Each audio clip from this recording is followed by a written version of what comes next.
चंद्रपूर जिल्हा मध्यवर्ती सहकारी बँकेतील भरती प्रक्रियेतील आरक्षणाच्या मुद्द्यावर मनोज पोतराजे यांनी बेमुदत उपोषण सुरू केले आहे। आज उपोषणाचा चौथा दिवस असून या आंदोलनाची दखल घेत भाजप ओबीसी सेलचे प्रदेशाध्यक्ष संजय गात्ते चंद्रपुरात येत त्यांनी आंदोलनस्थळी भेट देऊन त्यांच्या मागण्यांना पाठिंबा दर्शवला आहे। यावेळी त्यांनी सहकार राज्यमंत्री पंकज भोयर यांच्याशी दूरध्वनीद्वारे संवाद साधला। त्यांनी आंदोलनाची सविस्तर माहिती देत लवकरात लवकर तोडगा काढण्याची मागणी केली। यावर राज्यमंत्री पंकज भोयर यांनी येत्या 22 तारखेला बैठक बोलावण्याचे आश्वासन दिले असल्याचं गित्ते यांनी सांगितलं।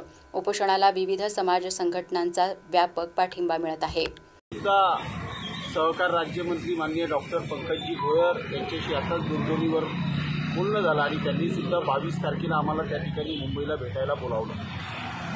22 तारखेला हा सगळा विषय ओबीसी मोर्चाच्या माध्यमातून त्यांच्या कानावर टाकून ही जी काही नियमबाह्य आणि संविधानाची पायमल्ली करून ज्या पद्धतीने चंद्रपूर जिल्हा मध्यवर्ती सहकारी बँक नौकर भरती करत आहे ती नौकर भरती तात्काळ त्याला स्थगिती देण्यात यावी आणि शासनाच्या नियमानुसार पारदर्शीप्रमाणे नौकर भरतीची पुनर्प्रक्रिया करावी, जेणेकरून जे गुणवत्ताप्राप्त विद्यार्थी आहेत त्यांना न्याय मिळेल आणि यामध्ये जे काही मोठ्या प्रमाणात गैरव्यवहार करण्याचा जो चंद्रपूर जिल्हा मध्यवर्ती सहकारी बँकेच्या संचालकांचा अध्यक्षासह संचालकांचा जो प्रयत्न आहे तो प्रयत्न या ठिकाणी विफलतो।